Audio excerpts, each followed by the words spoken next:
Bismillahirrahmanirrahim. Assalamualaikum warahmatullahi wabarakatuh. Syukur alhamdulillah kita masih bisa berjumpa kembali di channel Tebar Iman ini. Salawat dan salam tak lupa selalu kita sanjungkan kepada junjungan kita Nabi Agung Muhammad Sallallahu Alaihi Wasallam. Allahumma sholli ala Sayyidina Muhammad wa ala ali Sayyidina Muhammad. Doa saya semoga kita semua selalu dalam lindungan Allah Subhanahu wa Ta'ala, selalu diberikan kesehatan, dilapangkan rizki, dipanjangkan umur, serta dimudahkan dalam segala urusan. Amin ya Rabbal Alamin.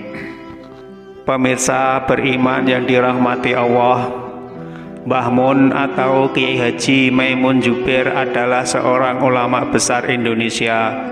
Namanya bahkan sudah terkenal ke mancanegara karena beliau merupakan sosok ulama karismatik yang sangat dihormati. Beliau adalah seorang ulama besar asal Rembang, Jawa Tengah, kelahiran 28 Oktober 1928 dan wafat di Mekah pada tanggal 6 Agustus 2019 pada usia 90 tahun. Mbah Mun merupakan pengasuh pondok pesantren Al-Anwar Sarang yang terletak di tanah kelahirannya, Rembang. Beliau juga memiliki banyak murid dan santri, bahkan banyak juga yang sudah menjadi ulama terkenal. Salah satunya adalah Gus Baha. Meskipun telah tiada, sosok Mbah Mun masih terus dikenang hingga kini. Salah satunya adalah karena karomah-karomah beliau yang banyak diketahui langsung oleh sejumlah santrinya dan beberapa orang lain. Ulama yang lahir dari pasangan Kiai Haji Zubair Dahlan dan Hajah Mahmudah ini sepanjang hidupnya telah memberi banyak kontribusi untuk umat Islam di Indonesia. Mbah Mun adalah waliullah yang menerima karomah atau anugerah dari Allah Subhanahu wa Ta'ala karena kesalehan, kealiman, dan ketakwaannya. Pemirsa beriman yang dirahmati Allah, berikut ini beberapa karomah Mbah Mun atau Kiai Haji Maimun Zubair yang kami kutip dari berbagai sumber. Tapi sebelum kita lanjutkan, saya mohon dukungan kepada semua pemirsa untuk like, subscribe, dan share video ini supaya channel ini bisa berkembang dan bermanfaat untuk banyak orang. Berikut beberapa karomah Mbah Mun atau Kiai Haji Maimun Zubair. Yang pertama, mempunyai penglihatan batin. Sebagai seorang ulama besar, kediaman Mbah Mun jarang sekali terlihat sepi. Selalu ada saja tamu yang datang berkunjung. Suatu hari beliau kedatangan tamu dari marga bin Syekh Abu Bakar dan Asgaf. Akan tetapi sebelum mereka mulai berbicara, Mbah Mun lebih dulu menghampirinya sembari berkata, "Antum Asgaf dan antum bin Syekh Abu Bakar." Kedua Habib itu pun kaget dan bertanya perihal dari mana beliau mengetahuinya. Mbah Mun pun langsung menjawabnya, dari matanya sudah kelihatan. Kemudian mereka diajak masuk ke ruangan dalam karena dianggap sebagai tamu istimewa dan dijamu dengan baik dengan disajikan beberapa makanan. Dan setelah makan, Mbah Mun pun memberikan 2 buah amplop kepada mereka dan dijelaskan kalau isi amplop tersebut bisa digunakan untuk bekal dan kebutuhan mereka lainnya. Dan uniknya, ternyata isi amplop tersebut benar sesuai dengan apa yang mereka berdua butuhkan. Yang kedua, menghentikan hujan deras. Pada saat Mbah Mun mengisi pengajian Maulud Nabi di Kudus, saat beliau memberikan tausiah kepada para jamaah yang datang, dalam situasi asiknya jamaah mengikuti pengajian tersebut, tiba-tiba hujan turun begitu lebat dan membuat para jamaah berlarian untuk berteduh. Saking derasnya hujan tersebut, panitia pengajian pun mempersilahkan Mbah Mun untuk istirahat sejenak masuk ke dalam rumah. Di tengah kepanikan yang melanda, Mbah Mun pun tetap bersikap tenang. Kemudian beliau memanjatkan doa dan turut serta diamini oleh para jamaah. Setelah beliau selesai melantunkan doa, hujan yang tadi turun dengan derasnya berangsur-angsur mulai reda, dan tidak lama pun hujan langsung berhenti. Yang ketiga, menyembuhkan penyakit dengan perantara air putih. Menurut Kiai Fadholan, saat mengantarkan Mbah Mun dan istrinya ziarah ke makam Imam Sadili, mereka mampir ke sebuah musola untuk melaksanakan sholat. Seusai sholat, mereka mampir ke sebuah warung makan di sebelah musola tersebut. Saat menunggu diantarkannya makanan, tiba-tiba datang ibu pemilik warung dengan membawa sebotol air minum dan meminta kepada Mbah Mun untuk mendoakan air tersebut untuk obat suaminya yang sedang sakit. Setelah air tersebut didoakan, Mbah Mun bertanya di mana suami ibu tersebut. Kemudian ibu pemilik warung mengantarkan Mbah Mun ke tempat suaminya berada. Setelah sampai, Mbah Mun mendoakan dan mengoleskan sebagian air putih tadi ke bagian anggota tubuh suaminya yang sakit. Tak lama setelah itu, suami dari ibu pemilik warung tersebut berangsur-angsur sembuh. Setelah selesai makan, Kiai Fadholan, Mbah Mun dan istrinya pun pamit untuk pulang, dan ibu pemilik warung pun menolak untuk dibayarnya. Ibu pemilik warung berterima kasih karena suaminya yang sakit sudah didoakan kesembuhannya oleh Mbah Mun. Namun Mbah Mun tetap membayar semua makanannya. Mbah Mun benar-benar ikhlas menolong orang Mesir tersebut meskipun beliau tidak mengenal orang tersebut sebelumnya. Yang keempat, mempersingkat waktu perjalanan. Suatu ketika Mbah Mun meminta kepada Kiai Fadholan yang sedang kuliah di Mesir untuk mengantarkannya ke makam Imam As-Sadili yang baru saja wafat di Mesir. Mendengar permintaan itu, Kiai Fadholan sempat bimbang karena perjalanan untuk menuju ke sana butuh waktu yang cukup lama. Sementara Mbah Mun sendiri waktunya cukup singkat berada di Mesir. Karena keyakinannya terhadap Kiai Haji Maimun Zubair atau Mbah Mun, Kiai Fadholan akhirnya menyewa sebuah mobil untuk menempuh perjalanan sekitar 400 km yang biasanya bisa ditempuh dalam waktu 7-9 jam. Akan tetapi ternyata mereka bisa menempuhnya hanya dengan waktu sekitar 2,5 jam saja.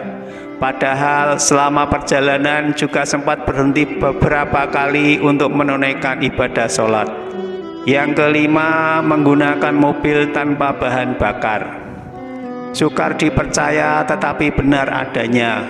Begitulah salah satu karomah Mbah Mun saat menaiki mobil tanpa bahan bakar. Ketika melakukan perjalanan, Mbah Mun biasa menggunakan mobil.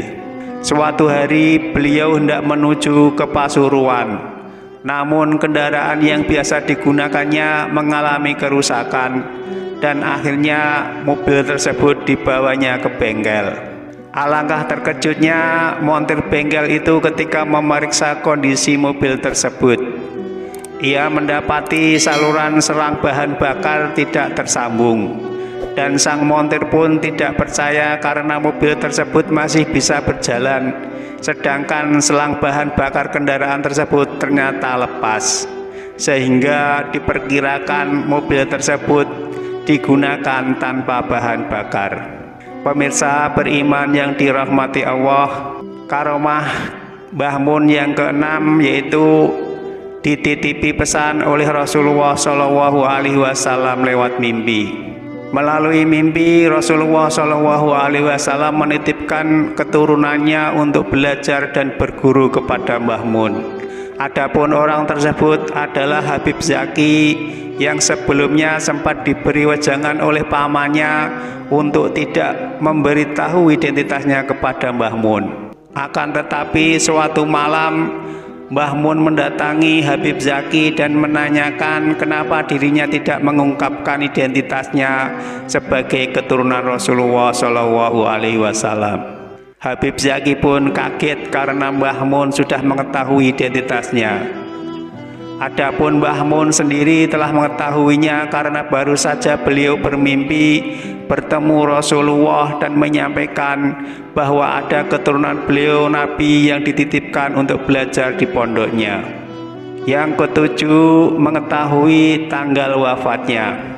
Karomah ini dikisahkan oleh jamaah haji asal Tegalrejo, Magelang, Jawa Tengah yang bernama Sodikun. Saat itu Sodikun diminta kakaknya untuk sowan pada Mbah Mun yang sedang menunaikan ibadah haji di hotel tempat beliau menginap. Atas saran kakaknya tersebut, Sodikun berencana sowan ke Mbah Mun nanti setelah sholat Jumat. Singkat cerita, setelah berhasil menemui Mbah Mun, Sodikun pun menanyakan kepada Mbah Mun sampai kapan beliau akan tinggal di Mekah. Mbah Mun pun dengan tegas menjawab sampai tanggal 5. Sodikin pun merasa janggal dengan jawaban dari Mbah Mun tersebut. Pasalnya, bagaimana mungkin beliau tinggal di Mekah sampai tanggal 5? Sedangkan prosesi ibadah haji jika dihitung dari kalender Hijriah maupun Masehi akan berakhir di sekitar tanggal belasan. Akhirnya Sodikun pun berhusnudon. Mungkin yang dimaksud tanggal 5 oleh Mbah Mun adalah tanggal terakhir beliau berada di hotel tempat beliau menginap. Kemudian menjelang subuh, hujan mengguyur kota Mekah. Sodikun yang berangkat ke Masjid Haram pun basah kuyup. Sodikun merasa cuaca kali ini sangatlah aneh karena hujan terjadi pada musim panas dan beberapa saat kemudian terdengarlah kabar wafatnya Mbah Mun atau Kyai Haji Maimun Zubair. Innalillahi wa inna ilaihi rajiun. Akhirnya Sodikun baru menyadari bahwa tanggal yang pernah disampaikan oleh Mbah Mun di hotel kemarin adalah waktu atau tanggal di mana Mbah Mun wafat. Pada tanggal 5 Dzulhijjah 1440 Hijriah atau 6 Agustus 2019, Mbah Mun bukan hanya meninggalkan hotel, namun juga meninggalkan dunia dengan segala hiruk pikuknya. Dan jenazah beliau dimakamkan di Mekah, tepatnya di Ma'la, komplek pemakaman tertua di Mekah. Yang ke-8, tongkatnya yang kembali lagi setelah hilang selama 7 tahun. Seorang santri dari pondok pesantren Al-Anwar Sarang Rembang yang merupakan murid dari Mbah Mun tengah melaksanakan ibadah haji. Ia ingin memberikan hadiah sorban kepada Mbah Mun. Namun karena Mbah Mun sudah memiliki banyak sorban, sang santri tadi pun akhirnya memutuskan membelikan tongkat. Sempat menolak tawaran pedagang di sana, namun karena memaksa, akhirnya santri tersebut membeli tongkat yang ditawarkan oleh pedagang tersebut. Namun ketika tongkat tersebut diserahkan, Mbah Mun terkejut dengan pemberian santrinya tadi. Karena ternyata tongkat tersebut adalah tongkatnya beliau yang hilang 7 tahun yang lalu. Wallahu a'lam bishawab. Pemirsa beriman yang dirahmati Allah, itulah beberapa karomah Kyai Haji Maimun Zubair atau Mbah Mun yang belum banyak diketahui oleh orang. Semoga tayangan ini bisa bermanfaat untuk kita semua. Amin ya robbal alamin. Wassalamualaikum warahmatullahi wabarakatuh.